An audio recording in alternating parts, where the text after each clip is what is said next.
Hi there, this is Dr. Mark Rhodes again, and I want to pick up where I left off on the last video. We called it part one of hormones at menopause. This will be part two, and just listening to what I said last on part one was just short of what I should have said on how the brain hormones affect progesterone output, and I want to elaborate just a little bit more. FSH, the pituitary hormone FSH, with age or accumulated stress, if you want to think of it that way, which is a good way to think of it, the FSH tends to, the peaks tend to reduce in height and sometimes move around onto the wrong day of the cycle. And I didn't really address LH, luteinizing hormone. So I want to tie it all together here and say that the FSH, if it's working properly, will cause the single follicle on the ovary to mature and release an egg. So if the pituitary hormone FSH is reduced in output, if the brain, for whatever reason, doesn't supply enough FSH, we end up with a smaller follicle. We might have one develop, but produce a small follicle, which, if it ovulates, if it ruptures and releases an egg, we've got perhaps an unviable egg, and we've got a smaller old follicle that turns into a smaller corpus luteum, which then produces less progesterone. Now, luteinizing hormone is supposed to help that corpus luteum produce the progesterone. So if we also have a drop in output of the pituitary hormone LH, we have, even whether the corpus luteum is small or normal, we have less stimulation from the brain to produce progesterone. So either way, you quite often get less progesterone, a lower rate of progesterone. And if it gets low enough, the uterine tissue doesn't, the threshold isn't met for the uterine tissue to shed and produce the next period. So I think that's what I probably should have said on part one, but it's also why older women have trouble conceiving, and it's why there's more miscarriages and all that, even if we have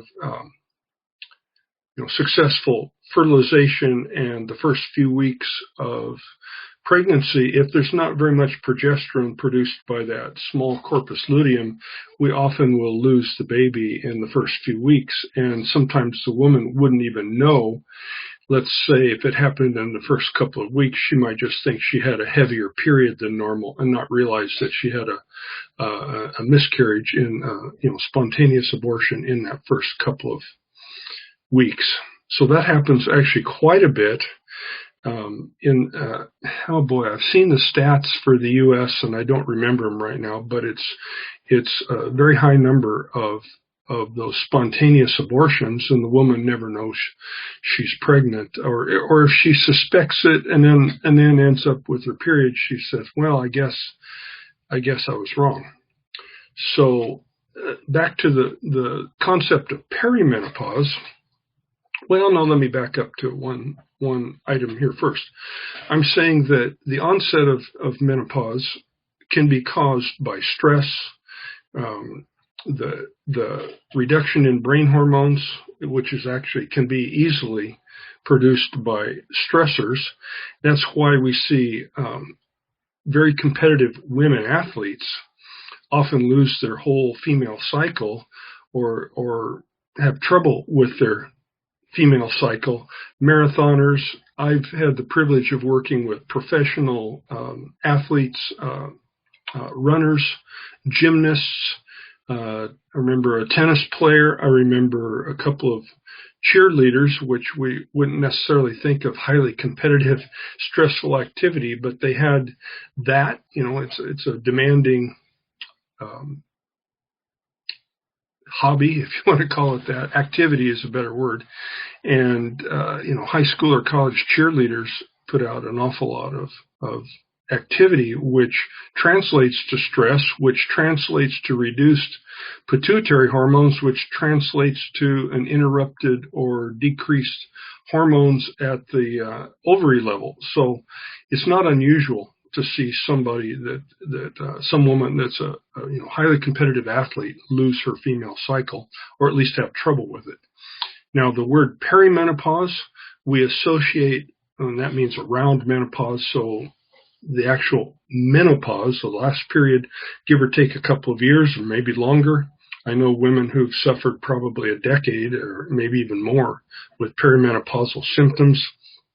These are the famous ones: night sweats, anxiety, depression, weight gain, irregular cycles, heavy bleeding, scanty bleeding, apparent thyroid problems. And that can come from, with the reduced progesterone, we get the woman gets in a state of estrogen dominance. If her estrogens are about the same, but her progesterone is reduced, that causes thyroid receptors at the cell level to be desensitized.